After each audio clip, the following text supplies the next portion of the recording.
please. But that just opens up Olaf from the side of Mirmo as well as this area. So I guess that's gonna be Yauhan. Still, Olaf is still gonna be a pretty good, pretty high prioritized champion for the men in red. But speaking of the men in red, Olaf. Of course, we talked about this. Soft counter, Jarvan 4, drop the Cataclysm once the Ragnarok is activated, and basically trap him, especially if you want to force a flash. We talked about this as well. Normally, it's a comfortable game if Galio Braum isn't going to be available, and as well as Gragas. -1 down. Now that's the reason why they pick up the Galio. This is something that they can utilize. And finally, we get to see a pair. We finally get to see a support that can pair with an Olaf. Usually, when that is absent, the team kind of struggles catching up to a Ragnarok Olaf. Now, Darius getting picked up. This could be an Irelia mid lane, and as well as Darius top. Maybe. Riven! Okay, first Riven for... What? Okay, I mentioned Ziggs earlier, so that is gonna be a Ziggs for the side of LAKAN. So it's gonna be a Lucian and Galio at the jungle lane, mid Ziggs, and you have a J4 at the jungle, and you have Riven at the Baron lane. Wait, are they gonna lock this in? I'm waiting. I am waiting. All right, we have the Sona Sarah combination for the side of MIRM0000 Esports. We talked about this way back even in the tournament, but it's just a lot of sustain, a lot of pokes, a lot of CC that can just help Olaf and help Darius. So the question here is, will they be able to pop off? I mean, Irelia can just be safe at the back, no, not the entire back line, but she can be at a safe distance and still dish out an obnoxious amount of damage. I'm curious how this is gonna go. We've seen this iteration before.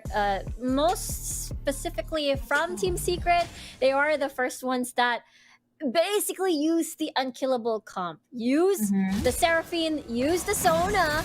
All these level 1 fights though. Oh no! Okay, that is gonna be them just nope, not letting Irelia breathe.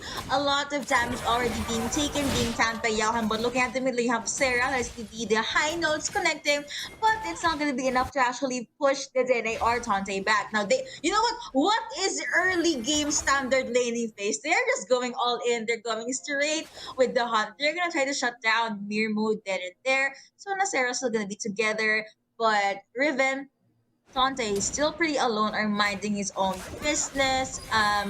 You have Irelia alongside the other 3 champions, Lucian and Galio, just forcing or at least hammering them down. That is gonna be Tante dashing in right at Darius' face. Emperor did receive a lot of damage, but he is A-okay.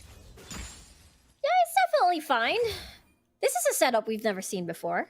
Well, we've seen back, I guess, the 1-3-1, but this is a 1-2-1 with the dual lane in the mid lane instead. So this is a lot of priority in the lane. Maybe you're gonna get a delay on your levels because of the experience, but at the same time, you basically are you're in proximity of the Olaf that you wanna empower with your shields, with your heals. Now this is a little bit of a 1v1. I don't see this an overcommit though. Maybe wrong. Just them trying to force their opponents out, but that is gonna be Yauhan. Still, you know what? They're literally not letting this Irelia go anywhere near them. Still on their turret. You have J4 lurking at the sides too. They could try and force this speed chop. Is gonna connect onto the minion. Now let's be speed boost connecting onto the heals coming in from the Sona. The Dene, A-okay. Just having some pokes here and there. Going back here down at the Dragon Lane rather. XP lurking at the sides. Will try to go with the steal. Tante had no choice but to stay back. Go back on the turret. Recalls are not gonna come through. Arjuk apparently now on this Galio, so that is just a quiet early game from both sides. Now you have the turret dive, given that Irelia is gonna rotate over to the mid lane. They could trade this with a kill or maybe another turret takedown, unless Irelia actually wants to win this 2v1. Yeah, I don't think that's an option. You still have no ult. Maybe I'm wrong.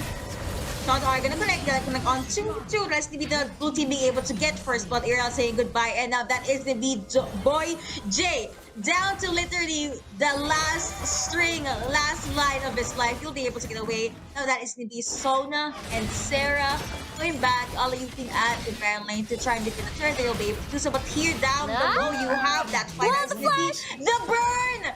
That flame from Emperor, who was able to flash his way to safety. Ignite popped in at the perfect time possible. Instead of Tante being able to get the kill, it was him being taken down. Yeah, it is a crazy 1v1 so far that could have ended in a disaster for either player, but it was Emperor with a really nice outplay with a flash. And then the DOTs just hitting and finishing off Tante. So far, though, this composition from Mirmo, I think it's just very interesting that Mirmo had a highlight game off of Illusion, decides not to play AD carry, so is putting the carry shoes onto someone else, onto either Yaohan or XDXP. Encore not gonna connect. Crescendo is still available, though that is gonna be, and I don't think Boy J is gonna connect with the flag and Jag. He is being chased away by Olaf. Pinks going all over the map, showing where the location of their opponents are. You have the explosive mindful being popped again. Rift Scuttler being targeted by XDXP. Rift Herald alongside the Dragons already. That is the BA jump in for our Juke. Taunts connecting on the tree, but he will be able to flash his way to safety. He doesn't have Ignite as well. Here comes Dene. He does not have the Mega Inferno bomb. Oh but my have word. Stay coming in from Mirmo. Woo, that damage. No flag is going to connect onto one, connecting onto two. Boy, Joy in the middle of everything. The stuns are going to go through. Blue team be able to get a repel, but you know what? Who is going to die? Taunts are going to go through. Darius being taken down as well. Lucian getting that kill. Flash in, coming in from Boy J. Targeting this zone now won't be enough. That is actually gonna be Lucian jumping in. Ison being able to get the double kill, and LAKAN Esports being able to push the minion wave for the turret. Again, they have a Zig, so the turrets will be taken down pretty quickly. That is a kill that you do not want to give fully to Ison. He is already completed his Essence Reaver. And the thing about this composition to this matchup, Mirmo sacrificing an 80 ranged. Heat drop, not gonna connect. Mirmo Esports, they did try to pick off Arjuk there. Now they already have vision at the Dragon area. Bombs is gonna come through. Explosive Minefield as well. But they're just come together. They want to force the fight. Repel has been someone here at the mid lane. They almost got out there. Apprehend already down for this Darius. Now you have Arjuk just taking a peek on whoever is gonna be separated from Mirmo Esports. Ultimates are available, especially the Ragnarok coming in from Olaf. And now that is gonna be the turret. First turret from the Dragon side ticking down. From Mirmo Esports, the calling has been called. That is going to be Arjuk jumping in, stuns coming through. Mega for no bomb. On the credit on, you have also coming from Irelia as well. Damage going over to Lucian, but you know who is going to engage this Irelia. Javar being taken down. That is going to be a jump in from Tante. Aurelia saying goodbye. Sona and Sarah forced to just jump back. That is going to be a 3-1 in favor of LAKAN, plus an Infernal Drake to beat. Exactly. This is a big bonus. And I mean, LAKAN is insanely painful already to begin with after 402 onto Ison. And this is just gonna increase the damage output that LAKAN already has to begin with. And the fact that Dedenne is still not an issue because he still doesn't have his 2 items, or 3 items rather, the usual after Luden's Echo, and then you get a Rabadon's. It's just it's a different scenario. I see a tier actually getting picked up instead. So they're a little bit more on the sustain, I suppose, on their mana. So we'll have to see what the approach is going to be. I'm guessing they're expecting a lot of these dances, I suppose, in some of the objective fights. So with that, Mirmo, right now, things are not looking good for them. 70 goldie in favor of LAKAN. That is a lot of gold deficit for the side of Mirmo here. The early game power from the Sona Sarah did not come through, so maybe they can try and push this at the mid game maybe. Tante jumping in. You also have Olaf. He does pop Ragnarok, but Tante will be able to flash his way to safety. He doesn't have barrier, still will be able to eat the honey fruit. Other members of LAKAN is just come together at the mid lane. They'll be able to clear out the waves quickly. Also, Aizen had a beautiful start on this Lucian, Arjuk and Boy J hiding at the sides. Beat drop is not gonna connect. You also have Yao Han lurking at the sides. Will third skill connect? That is gonna be a no. So LAKAN will just go over to the Dragon's Pit. They could still hold their ground in the mid lane. Tante, not sure if he's gonna go with the split push. I guess he's going back to the Baron. LAKAN trying to pull this 1-4 composition. It is right now for MIRM0000, this is they have to try and pick up because this is a composition that requires them to be full five, full together. If they're separated, then it's going to be an issue. They can get picked off one by LAKAN, and they do have the capability of doing so. There is our juke here on this Galio with the hero's entrance. Whenever Boy decides to initiate somewhere off the map, then our joke will follow through. And if MIRM0000 also jumps on one person, the same thing. Arjuk is just gonna send them flying. But the goal is for LAKAN. They may have to make sure MIRM0000 is separated at all times, and they will win that fight. That is going to be Irelia making her way at the front line, but still they were not able to reach the Dene. Ultimates are up for both teams aside from the calling from Ison, which is going to be up in a few more seconds. So again, you have the heals coming through from Sona, you have the heals and sustain coming in from Sarah as well. But the damage, the first damage from the Dene here is starting to be a problem for MIRM0000. They're still waiting for that very good play or initiate from Olaf, but we haven't seen much of that yet. Ison now separated from his team. Darius will be there to stop him from going anywhere he likes. LAKAN just going back to default. They are going to get the buff. They are going to go through the recalls, get more items in, and possibly prep for another team fight. Speaking of items, QSS picked up by Ison, so any of the CCs, possibly like the stun from Yao Han, I doubt that he needs to use the QSS on that though, because he can immediately use the dash to get out of range. But the biggest two CCs that he has to watch out for are MIRM0000's and Waras. I think that is the reason why he decides to pick up the QSS. Don't forget though, he is now on his double crit item build at the moment with the Essence Reaver and as well as the Solari Charge Blade. So he is ramping up his crits. He is going to hurt whenever he uses his combo into a fight. Or they can actually go with the killer. It's going to be a lot of stuns, a lot of CCs being committed onto the Dene, and the Dene is going to be down for the next 25 seconds. This is the green light for MIRM0000 to try and get the Cloud Drake. That's two ultimates committed just for the Ziggs. In retrospect, okay, you get the dragon, we will possibly get this repelled. But you know what? MIRM0000 is still gonna rotate over to that side. I mean, for the Baron. Cloud Dragon already down. LAKAN was not able to secure the Baron. That is going to be the high notes connecting on to Tante, but they're not going to fully commit. We also have the Font of Life being brought coming out from Sona. No casualties just yet. 10 minutes in, 6 and 3 on the scoreboard. However, the gold lead as well as the turret takedown lead in favor of LAKAN. Yeah, 7k gold lead right now.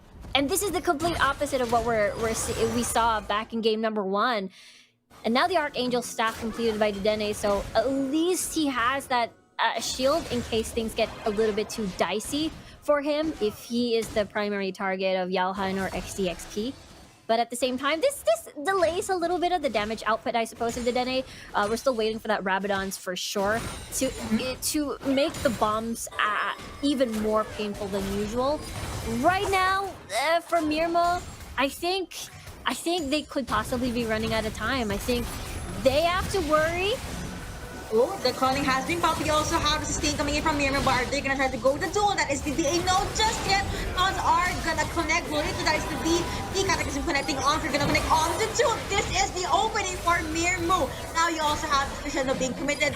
No casualties. No one is dying just yet. And now the men in red, they're just gonna fall back. Tante going in with that split push. That was a 4 and 5 fight.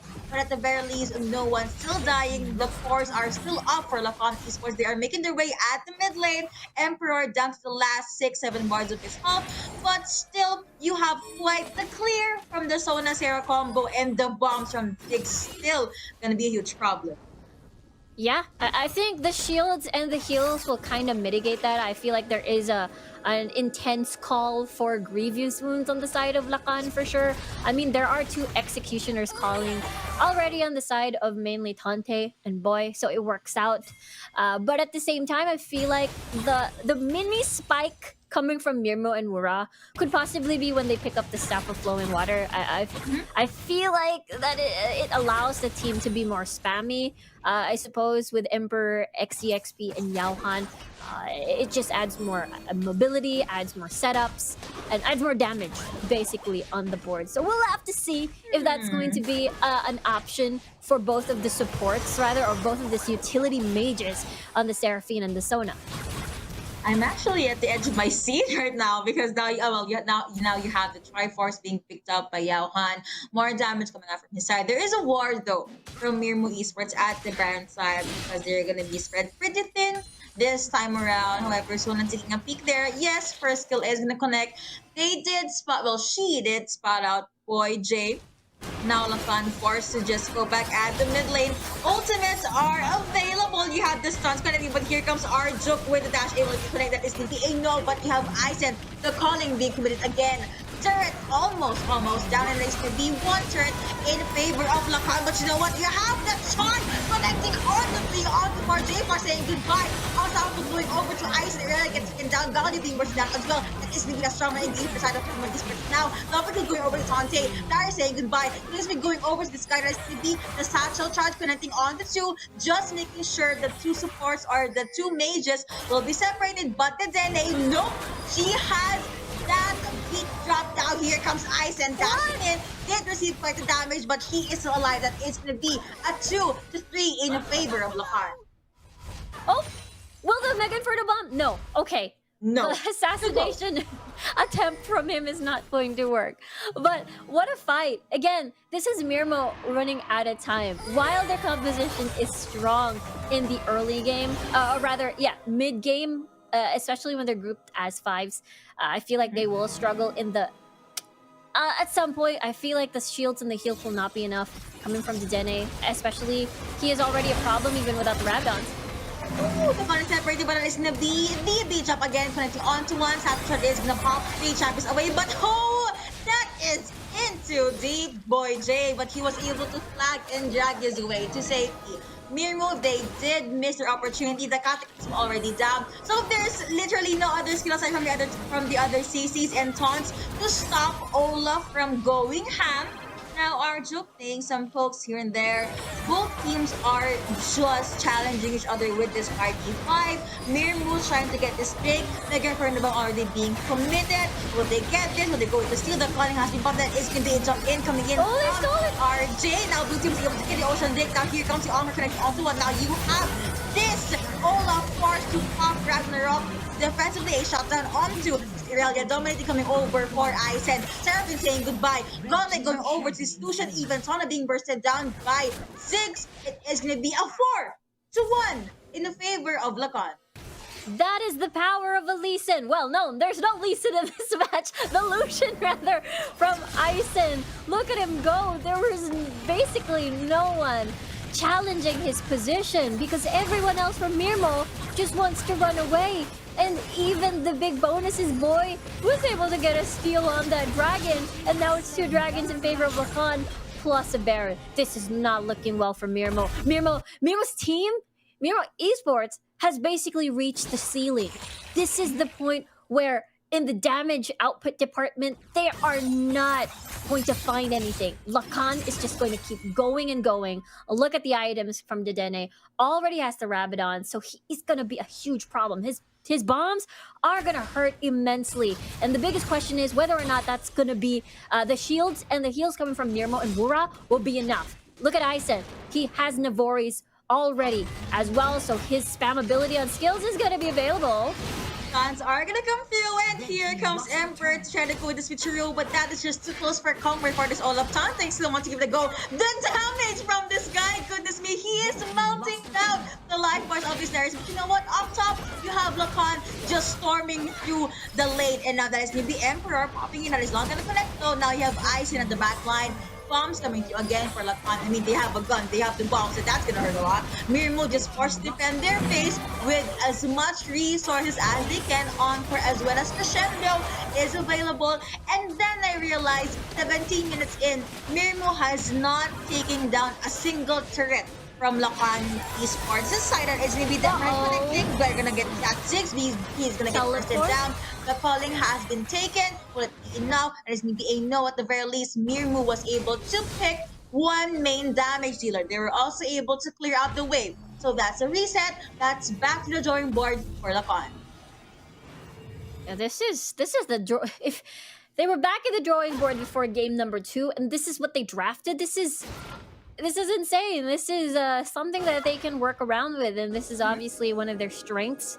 Tante being such a menace on the Riven. 1v2 scenario, no problem. Actually, even having the Navorius for himself, so the cooldowns basically are going to be more insane on the Riven, so more dashes, more stuns for him. Yes. I guess it's the question of the crit proc, I suppose. And now, Infinity Edge finished for Isen, so this is his max build. He's already at max build, everybody. Okay, I guess we'll be seeing another crazy critical build Lucian somewhere in the late game. But for now, it's still gonna be MIRM000000. They have one turret left though at the Dragon Lane. Aside from that, their base is pretty much open.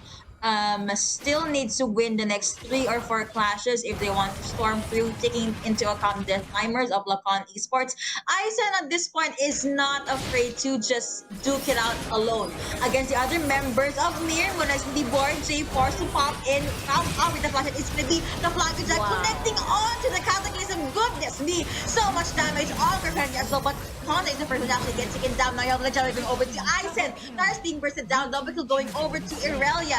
Lucia saying goodbye, and you have XP trying to get the wave. That is not going to be enough because LAKAN is just storming through the base. That is going to be a 2 for 2. Shut down on Lucian though, so a lot of gold now in the pockets of Yaohan. LAKAN, they can still try to force the pick off, shove the waves, or maybe, just maybe, get the dragon. Because, no, Tons connecting onto that is going to be the bomb coming through. That's going to be Sona being taken down. Olaf forced to pop Ragnarok just so he can survive that very small skirmish. A lot of wins, a lot of green lights, green checks going over to LAKAN ESPORTS this time around. That is it. This is definitely LAKAN's game. MIRM000000 cannot do anything. This is their peak. This is it. This is what we're seeing right now. So this is one of those things where what can MIRM000000 do to close out the series, especially if they won game number 1. Double teleports now being bought by LAKAN, and it's just a textbook approach. They're gonna get the Baron. They're gonna start pushing again, and unfortunately, MIRM000000 cannot do anything unless we get a steal. Bombs coming through. Will you survive? That is the yes, no, maybe. Bombs coming through as well. That was too close for comfort for Darius. Oh, that was a good place champion. Stun Dante with the place. And it's going to be him being able to get the double kill. Sarvin being taken down as well. Sona coming in with the heals, but Firelia is already down. Now the charge being popped right there. LAKAN focusing on the Nexus. You know what? Go! Shirai! Tons are connecting. The bodies are falling. And LAKAN ESPORTS bagging